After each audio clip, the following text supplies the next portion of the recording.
Hi everyone, welcome back to my another mini blog. হ্যাঁ, আমি জানি অনেক দিন পর আমি আবার ব্লগ শুট করছি। তো আজকে হচ্ছে আমার লাস্ট এক্সাম, ববি ম্যাথ। সত্যি কথা বলতে কি জানো, ম্যাথের জন্য 1 মাস টাইম দিয়েছে, তাও আমি 2 দিন আগে থেকে শুরু করেছি ম্যাথ করা। তার জন্য আমি কিছু শেষ করতে পারিনি। তো তার মধ্যে দেখি আজকে বৃষ্টি নাও হতে পারে, এটা ভেবেছিলাম। একটু রুদ্র উঠেছে, পড়াশোনা করতে করতে দেখি মা পুজো দিয়েছেন, তারপর প্রসাদটা খেলাম। আর এই আমটি না আমাদের গাছের আম, খুব মিষ্টি খেতে। তারপর দেখি একটু পরে, ও মা কি বৃষ্টি, এত বৃষ্টি দিয়েছে যে আমি আর মা ভেবেছিলাম যে বৃষ্টির মধ্যে কি করব, তো ভাতটা খেয়ে নি, কিন্তু এত বাতাস চলছে যে তারপর ভাবলাম যে না, পরেই খাবো, বৃষ্টিটা কমে যাক।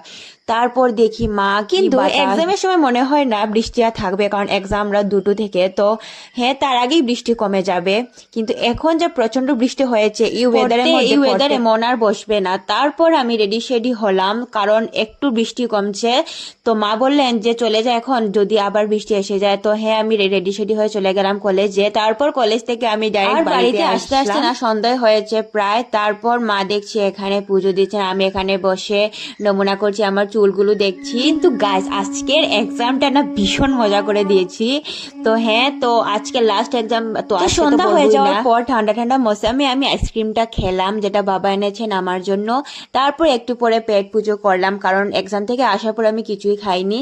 তো আজকের জন্য এতটুকু। Thanks for watching, bye bye.